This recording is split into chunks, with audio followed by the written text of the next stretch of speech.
आज एक बार फिर बिहार की बात में करेंगे, कांग्रेस की बात। देखिए, कांग्रेस के लिए थोड़ी सी अच्छी खबर नहीं आ रही है। उसके पीछे मुख्य वजह है कि जिस प्रकार से कांग्रेस पार्टी के खुद के अंदर खाने की गतिविधियां हैं, वो उनके लिए चिंता का सबब है।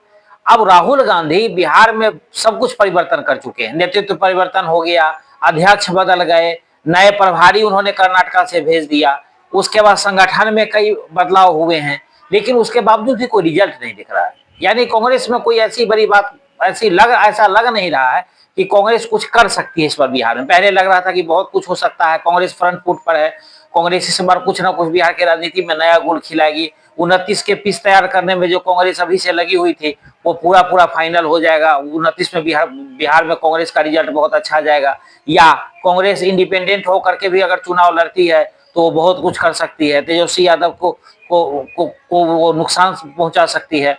इन तमाम चीजों को देख करके एक समय लगा था कि जब कन्हैया कुमार की पदयात्रा हुई थी, या कन्हैया कुमार को अभी भी मैंने कार्यक्रम में बताया है 2-3 एपिसोड में कि कन्हैया कुमार पर 12 लाख रुपया रोज खर्च किया जा रहा है। क्यों किया जा रहा है ये समझ में नहीं आ रही है, क्योंकि उसका कुछ रिजल्ट नहीं आ रहा है। पहली बात तो कन्हैया कुमार से कांग्रेस के जितने भी पुराने नेता है वो उब चुके हैं, वो कन्हैया कुमार को पचा नहीं पा रहे हैं। वो कन्हैया कुमार की आदत है, कन्हैया कुमार बिहार में उन्होंने पिटने का रिकॉर्ड बना लिया। आप आए दिन उनके साथ कोई ना कोई झड़प हो जाता है, जिसमें उनके साथ कुछ ना कुछ हो ही जाता है। और इन सुर्खियों के, इन खबरों से लेकर के कांग्रेस को घाटा ही हो रहा है, मुनाफा नहीं हो रहा है। पहले मुझे लगा था, या लोगों का कहना था कि कन्हैया कुमार कुछ अच्छा करने वाले हैं, लेकिन जिस प्रकार की उनकी गतिविधि चल रही है, जो टेम्परामेंट लेकर के वो बिहार में अभी काम कर रहे हैं, वो नहीं चलने वाला। वो इसीलिए कि राहुल गांधी इस प्रकार से हर चीज को निगेटिव लेने की कोशिश करते हैं। कोई चीज उनको दुनिया में पॉजिटिव दिखता ही नहीं है, सब में बुराइयां दिखती है। वही स्थिति कन्हैया कुमार की है। और बिहार थोड़ा सा राजनीतिक रूप से काफी बदला हुआ प्रदेश है। वो सब लोग जानते हैं कि बिहार में राजनीति कनकन में है, और वहां पर अगर इस प्रकार की एटीट्यूड का रहा उनका, तो वो नहीं चल पाएगा। और दूसरी बात कि आप देखिए, कांग्रेस को लगा था कि 70 सीटें राहुल गांधी मान गए हैं, मतलब कि तेजस्वी यादव से बात हो गई है, 70 सीटें मिल जाएंगी। अभी अंदर खाने की बात बता रहा हूं कि 2 दिन पहले कृष्णा लाबारू और राजेश राम दोनों पहुंचे तेजस्वी यादव के पास।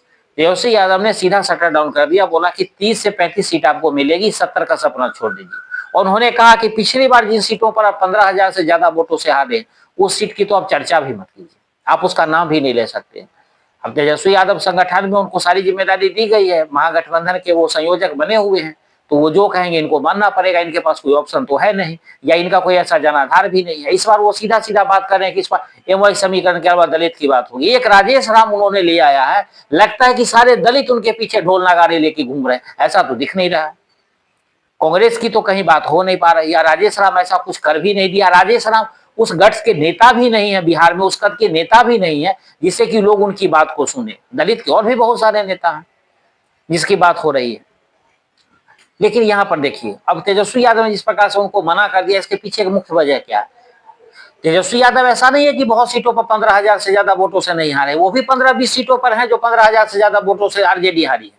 लेकिन अपनी चर्चा वो नहीं करेंगे, उनका सीट फिक्स है, क्योंकि वो संयोजक हैं, या आरजेडी सबसे बड़ी पार्टी है, या बिहार में लोग उसको जानते हैं, या उसका अपना एक संगठन है, उसके एक अपने वोट बैंक है। लेकिन कांग्रेस का क्या है?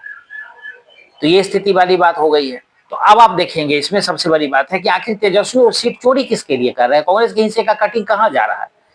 वो सीट जा रहा है ओवैसी के लिए, वो बचाया जा रहा है। जो मैंने पहले एपिसोड में बताया था कि गुपचुप तरीके से फिर से ओवैसी को लाने के लिए बात चल रही है, और कांग्रेस में से जो कटिंग होगी उसी में से आईपी गुप्ता को भी सेट किया जाएगा। यानी इन तमाम चीजों को लेकर के जिस प्रकार की बातें हो रही है, उससे कांग्रेस के लिए अच्छी खबर नहीं है। अखिलेश सिंह फिर से सक्रिय हो गए हैं, जो पूर्व अध्यक्ष रहे हैं डॉक्टर अखिलेश सिंह, आप जानते ही हैं। उनका ये मानना है कि हम 70 सीट लेके रहेंगे, उनका कॉन्फिडेंस है। लेकिन जिस प्रकार से राहुल गांधी ने सवर्णों को पूरी तरह से कांग्रेस से दरकिनार कर दिया है, सवर्णों के लिए कोई जगह नहीं। और पप्पू यादव, जिसको कांग्रेस सपोर्ट करती है, वो कहते हैं कि सवर्ण क्या कर लेंगे, सवर्णों की तो पार्टी रही है अब तक कांग्रेस, उन्हीं का दबदबा रहा है, इनको बाहर भगाओ। तो बाहर भगाने की बात हो रही है, लेकिन सवर्ण है, मजबूर है, जो झंडा धो रहे हैं पहले से कांग्रेस का, उनकी मजबूरी भी है, उनकी सिंपैथी भी है। फ्री की सिंपैथी एक होती है कि लेना ना देना फिर भी झंडा ढोना, तो वो वाली स्थिति सवर्णों की हो गई है। कहाँ जाके कुछ ऐसे लोग हैं जिनको, जो शरणागत रहने की स्थिति में है, तो वही शरणागत वाले लोग ही कांग्रेस से मतलब फॉरवर्ड क्लास से, मैं ये बात कह सकता हूँ कि जुड़े हुए हैं। बाकी अदर बैकवर्ड क्लास में आ जाइए, SC ST में आ जाइए, तो उसमें ऐसी स्थिति कांग्रेस की नहीं है कि वहां उनके झंडा ढोने वाले, उससे ज्यादा तो सीपीआई सीपीएम और माले के लोग या आरजेडी के साथ जुड़े हुए हैं, या अन्य, या तो नीतीश कुमार के साथ हैं या फिर चिराग पासवान के साथ हैं। कुछ उससे ज्यादा बड़ा, कांग्रेस से ज्यादा बड़ा दायित्व का संगठन तो जीतन मांझी के साथ घूमता है। कम से कम उनकी पैठ भी है, जहां कहीं भी घटना दुर्घटना होती है जीतन मांझी के पार्टी के लोग वहां पहुंचते हैं, या कभी कभी मांझी भी पहुंच जाते हैं। तो इस स्थिति में देखिए तो कांग्रेस के लिए अच्छी खबर नहीं है। अगर इसी पैटर्न पे चलना है कांग्रेस को, और कांग्रेस का आपसी द्वंद अभी एक नेता को लेकर के पूरे कांग्रेस में दो फाड़ हुआ पड़ा है, कांग्रेस दो हिस्सों में बट गई है। तो इस स्थिति में कांग्रेस कैसे उम्मीद कर सकती है कि 70 सीटें मिलेगी तो उसमें से जीती जाएगी। और मैंने बार बार कहा है कांग्रेस के इंटरनल सर्वे में कांग्रेस सिर्फ 6 सीट जीतती हुई दिखाई दे रही है।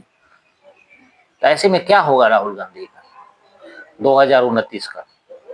बिहार से तो बड़ी चिंता वाली खबर है।